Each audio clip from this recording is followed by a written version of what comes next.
we've got a bunch of concerts planned next week, and we're sitting around biting our fingernails now, wondering if they're going to start canceling concerts No kidding. up here Yeah. in Canada. Yeah. Like, what is it? South by Southwest is canceled, and I think Coachella just in the last couple of days wasn't canceled, but it was postponed. Yeah, and like big multi-million-dollar tours like Pearl Jam, I think, canceled Yeah, too. that's definitely a Huge big tour. one. Yeah, But for so sure. far, it's not hurting our local performing arts centers. But we're holding our breath every morning. You wake up and it's more doom and gloom, isn't it? Yeah, for sure. Well, Because we got a big week coming up. The record is being released next week, that's right. Yeah, and we have 2 local concerts around Toronto to launch the record, and then we have a media night at the Jazz Bistro here in Toronto yeah. on the 23rd. That's going to go ahead okay, but we're a little concerned about the concerts right now. No doubt, no doubt. Especially in an album cycle when, the album these days, if my understanding of the industry is correct, the album sort of serves to promote whatever tour you happen to be going on, whereas maybe in the old days it might have sort of been in reverse, right? Yeah, well, you certainly can't depend upon recording revenues anymore because the industry has been totally Spotified. Yeah, It's the streaming services are paying the artist nothing, that's right. and That's right. so the artist now is completely dependent upon touring Yeah. to earn a living, as we pretty much always have been. But I was very lucky. I came up in the golden years of the business remember when people actually paid an artist for the use of his music? Yeah, well, you could probably have like millions of plays on streaming services now and hardly make anything, right? Next to nothing. But there is litigation in place. The law is very slow moving, and the technology moves like lightning. Yeah. So the law is slowly catching up to the technology, and we have hopes that in the next couple of years that artists are going to start getting compensated for their work. Yeah. But Yeah. anyway, that's not why we do it, and I haven't seen the output slow down one little bit. That's true. Artists are still going to go and write their songs and go in the studio and record and even spend their own money recording because it's what we do. Yeah, for sure. Well, now speaking of what you do, I mean, you did mention March 20th. That you have a record coming out. It's called Say Something. And I think, calling the record Say Something is, given the subject matter of the record that's probably an understatement. I mean, you've come out Say something with an apostrophe. That's right. Yeah. But I mean, that's important now. That's right. I had written perhaps 25 different sets of lyrics, many of them based on what we're watching coming off the TV today. Everything from climate change to immigration and gun control and everything else. And I sat down with 4 of my musicians and we began sketching out songs, turning those little poems into songs. Right. And as we got going with it, and the guys started selecting tunes that they felt good about,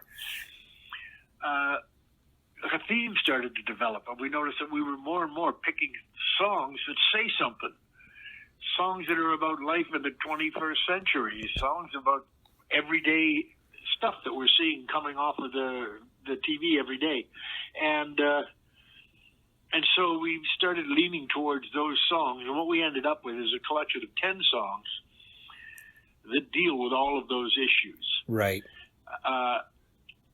Some of them are kind of funny and tongue-in-cheek. Some of them are like a punch in the gut. It's like very serious stuff here. We had a song called Never Again that is so powerful, and it was picked by the record company to be the first single off the album. And they tried to advertise it. They put it on Facebook, and Facebook rejected it. Oh, wow. They banned it because it was too political. That was their quote. Too political. Yeah, well, that's your song about mass shootings, right? Yes. That's interesting. It's pretty amazing that Facebook is taking money from Russians to influence the U.S. election, but a song about gun control is too political. I don't know. It proves that we're on the right track with this album because we're saying things that need to be said. Yeah, well, that's what good art's supposed to be about, right? I mean, if art creates a discussion, regardless of whether you agree or disagree, at least a discussion has been started. Absolutely. That's the purpose of it. That's why we are artists. I read an interesting quote by Joni Mitchell a couple of days ago where she talked about why she withdrew from the recording industry. She says because it's totally corporate and they want people who behave. And the purpose of an artist is to misbehave, basically. Yeah. We're the ones that break the rules. That's right. And I just thought that was really poignant, going back to like the years when I remember Woodstock, when 600,000 people marched on New York, a little town in New York State, and stopped a war. And that was all the music. The songs did that. The songs were the rallying point for those people. That's right. And we seem to have lost that. Yeah. I don't know if this album's going to bring it back, but it's certainly a step in the right direction. Yeah. Well, the more people that are stepping forward from your generation that kind of, sprung that kind of protest song era into play all the way up until now, the merrier, I suppose. I mean, maybe it's not necessarily about giant artists in this day and age stepping forward as much as it is as many artists as possible stepping forward and pushing for change. Yeah, one of the things that's been lost in this modern media, social media age is the truth. When you turned on your news in the 60s at 6 o'clock in the evening, you saw Walter Cronkite, you got one version of the truth. That's the story. That's what's happening today, and it was over in an hour. And then along came the 24-hour news cycle, and then along came social media. No matter how outrageous, no matter how loony your views are, you're going to find somebody on Facebook agrees with you. And the truth, when you have a president of the United States who's lied 14,000 times since he's become president. I remember when one lie would take a president down. Yeah. 14,000? Because he's smart enough to realize there is no truth out there anymore. The truth is what you want it to be. It depends whether you watch CNN or you watch Fox. It depends on what sites you tap into on your social media pages. Yeah. You can get somebody to support you no matter how outrageous. Facebook, which started out as a place for friends to get together, has become an enormous platform for hate speech. Yeah. So, it's a double-edged sword. Now, maybe the artists are speaking the truth. Maybe that will be the place where people go for the truth. Yeah. No. Who knows? Who knows? I can only hope, right? Yeah. Well, I mean, you touched on a good point with social media too, because it's entirely possible to sanitize your worldview so that you're not getting alternative viewpoints coming in too, right? I mean, you can block and unfriend, and eventually you can have an entire group of hundreds of, if not even thousands of people that all agree with your viewpoint, and then there's never that alternative viewpoint coming in. Oh, that's right. No, I have friends of mine, guys who've been friends since childhood, who are now like rabid Trumpers, and all they do is watch Fox News, and all they do on their social media sites is communicate with people who agree with them. Yeah, that's true. And so the truth has become kind of nebulous. Alternate facts, isn't that what Kellyanne Conway said? Yeah, I think that's it. Alternate facts. Yeah, for sure. That pretty much sums it up, doesn't it? Well, anyway, no, go ahead. There was a time when people did look to artists for the truth. Yeah. I think it was Einstein who said artists should run the world for they have flexibility of consciousness. Artists do think outside the box, and we do challenge things. And with everybody going along like sheep in these polarized directions, maybe it's time somebody did stand up and say something. We came from the Dylan generation. That's right. Dylan was highly political, and Dylan led the anti-war movement. That's true. He was the first one with how many times must a cannonball strike, you know? To actually stand up and say, this is madness, this is craziness. And 3 or 4 years later, everybody was saying the same thing. Yeah. So let's hope that art does have the power to change the world. Yeah, for sure. Well, now you open your album with Burwash, though, which I think is a bit more autobiographical kind of track, right? It's a talking blues, basically. Uh-huh. And it is very autobiographical because and it's no secret, I did start off my life as a guest of the government and spent close to 7 years in and out of different reformatories. Yeah. And so I know how the system works. And the second song up, of course, is called The System. Uh-huh. And I think the Burwash song is just establishing my credibilities, my credentials, saying, look, I've been there. I know what I'm talking about. Yeah. Then we go into the song The System. Now, I am very heavily involved with an organization here called Peace Builders. Peace Builders is a large nationwide organization, very powerful, very effective, whose mission is restorative justice, intervening with 15, 16-year-old kids instead of shipping them off to reformatories, intervening with these kids and getting them away from the law and back on the right track and back into school. I wrote the song The System. Basically, I did a huge fundraiser for them here at Kerner Hall last year. I do fundraisers for Peace Builders all the time. Uh-huh. But I wanted to write a song for them, a theme song for them. And that's what The System has become. It's been out there for almost a year for their use. And they've been using it in all of their fundraisers and their whatnot. And there's a lot of parliamentarians on the board there, a lot of top lawyers. And it's a very effective organization. I'm really proud to be involved with them. So, yeah, Burwash and The System are kind of a team, really. Burwash kind of establishes my credentials for writing a song like The System. Mm-hmm. Mm-hmm. Yeah, now, of course, the next track is Dear Mr. Obama. So, I mean, given, your opinion on Trump, I'm assuming the gospel feel and the kind of open letter format is sort of a gesture of respect to what came before Trump. I was watching Obama deliver an eulogy. I believe it was Representative Cummings when Elijah Cummings passed. Uh-huh.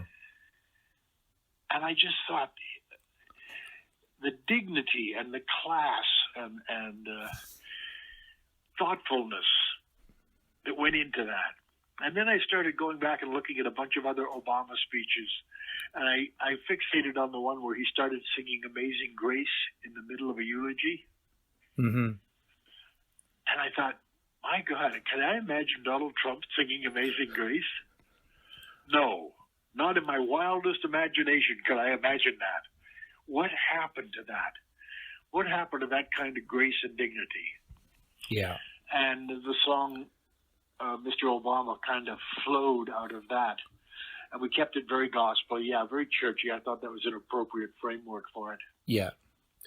Well, that just now speaks to the fact that, you mentioned how you assembled some of, the musicians that you knew. I'm assuming, I think there's one fella from Montreal, but most of these guys sort of are in orbit around the GTA. Well, yeah, Lou Pamonti played in Blood, Sweat, and Tears in the 1980s. That's toured right. the world with me. He's a lifelong friend. Uh-huh. And he's kind of my right-hand man musically. He's the musical director of everything. He does all my concerts with me, and he's been on just about every album I've ever recorded. Uh-huh. Eric Saint Laurent is from Montreal, but he's the guy in Toronto. These are basically the A-team guys of Toronto. They're the best guys in town. Yeah. And I wanted really creative guys, not just guys who are going to come out and play charts. You can get those guys for union scale, Sure. I wanted guys that were going to come in and start building the music from the ground up. And these songs were basically written in my living room, Nice. starting with a set of lyrics, sitting down with a couple of guitars on my sofa and mapping the songs out and having the musicians involved right from the ground up in the writing of them. And you'll notice that all 10 songs are co-written with the musicians. That's true. Is that your usual MO for writing songs, co-writes? To a great degree, although I don't know I've ever done an album where I totally co-wrote the whole album with 4 musicians. It just evolved in that direction, you know? Yeah. It's interesting thinking about these fellas assembling in David Clayton Thomas's living room. That would be quite the amazing experience. I mean, given like you've mentioned, the album is political. Almost every single track says something, quote unquote. I mean, how do you go about shaping and forming an album, or even just in general, when does the muse strike for a songwriting idea for you, David?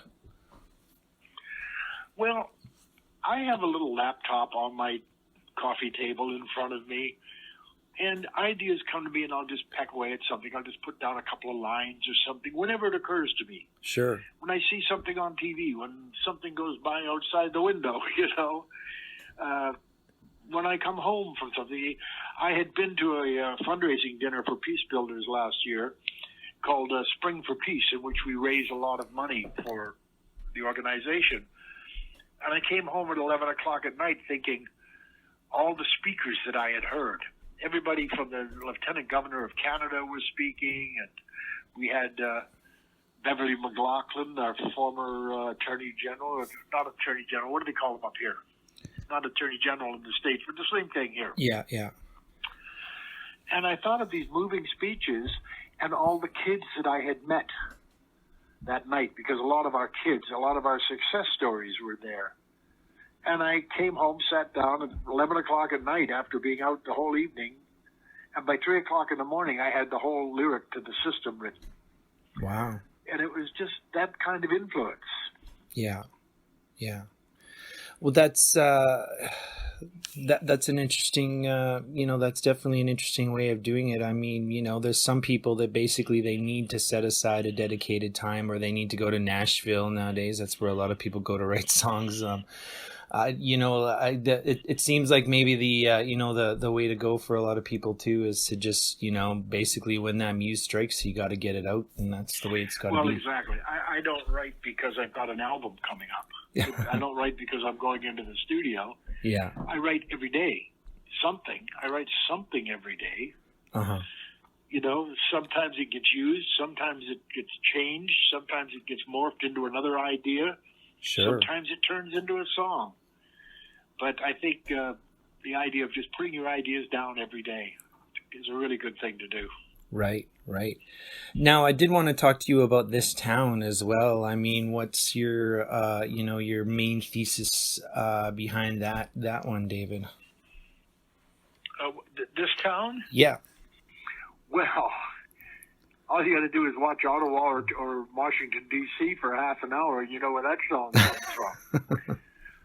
The same as I was telling you about the Never Again song, which got banned by Facebook, so the record company had to go back to the drawing board and pick another single. Mm-hmm. So they picked The Circus.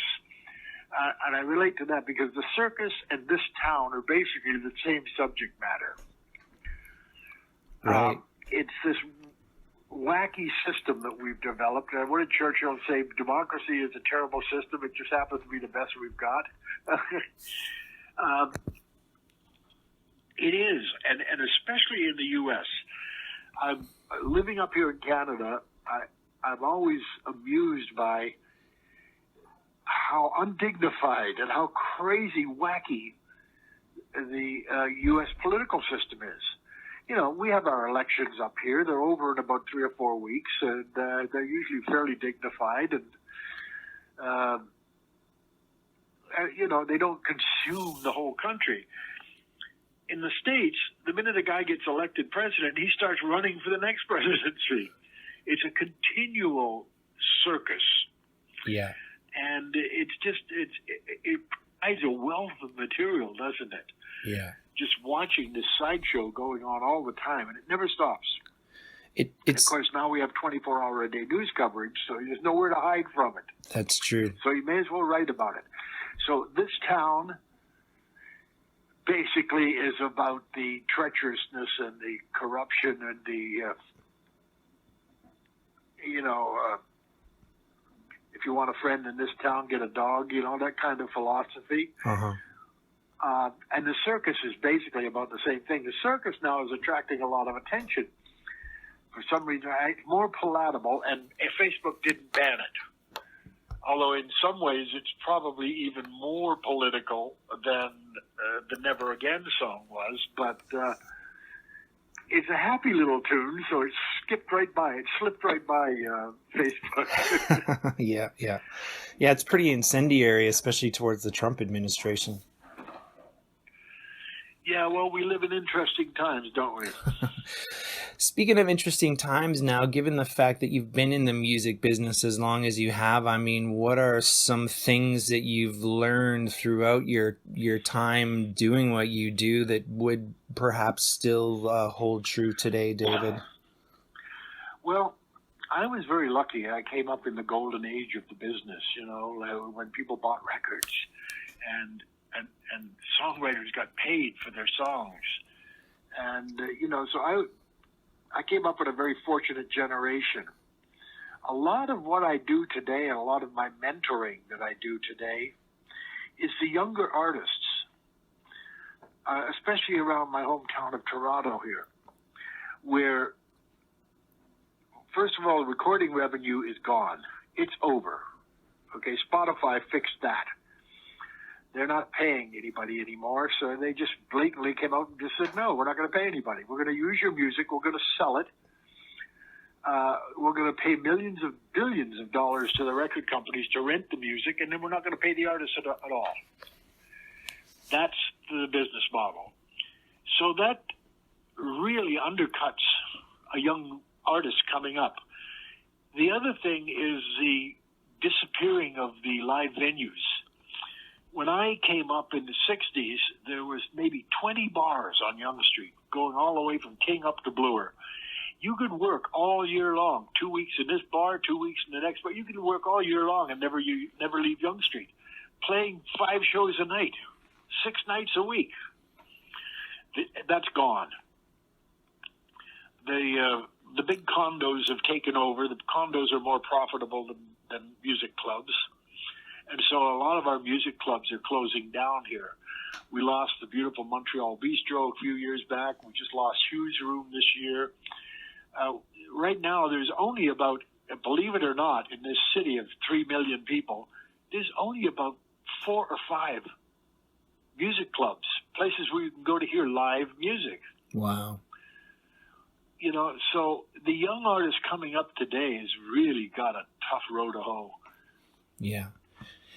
It seems to now, like in the 60s, there was a lot of, musical variance, right? Like there seemed to be audiences that were more, quote unquote, educated or accepting of, a multi-genre band like Blood, Sweat and Tears. And I wonder now in this day and age with the business, almost based around singles and of course, the business so shrunk because of streaming and venues closing and whatnot, if a band like Blood, Sweat and Tears that had so much appeal across a wide variety of generations could even exist? I doubt it. I doubt very much.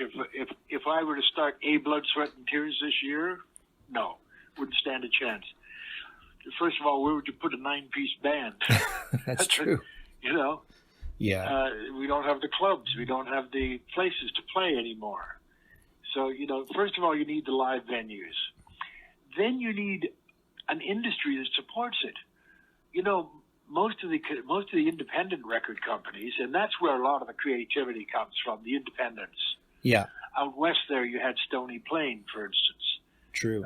Which has now been incorporated into another bigger company. A lot of the independent companies just went under because when they decided that they would just take their catalogs and stream it for free, basically. It's not for free because billions of dollars are being earned from streaming revenues. it's just not trickling down to the artists. True. And so you have both the financial motivation and the artistic motivation of the live venue are being taken away from the young artists. Yeah. So it is not a good time. It is not a good time. Also, music back then was something that was listened to. It's one of the things I always loved about New York, because the music industry lived in New York. And if you went down to Greenwich Village, which was maybe 8 square blocks of downtown Manhattan, you could see the entire music industry of the world in that 8 square blocks. You would see James Taylor in this club, Jimi Hendrix over here, Carole King over here. It was all compressed. And then in the late 70s, mid to late 70s, the music industry just packed up and moved to L.A. Mm-hmm. Now, in L.A., the visual comes first.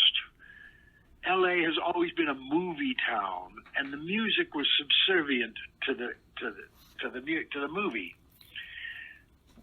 And that's what happened to popular music. It became background music for a dance track. That's an interesting way of putting it. And, of course, all the social relevance went out of it, with the exception of rap. Rap and hip-hop has brought a lot of social protest back into the music industry. Yeah. On a street level. Yeah. But, yeah, it really... I think L.A. was the death of the music industry, quite frankly. It became a visual art.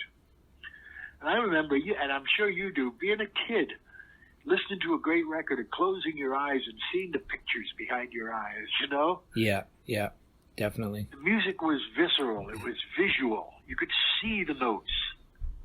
Well, if they just plunk up a bunch of dancing girls shaking their booties in the front of the camera, that's the visual. That's the visual you take away from it. Yeah. And the music becomes less and less relevant.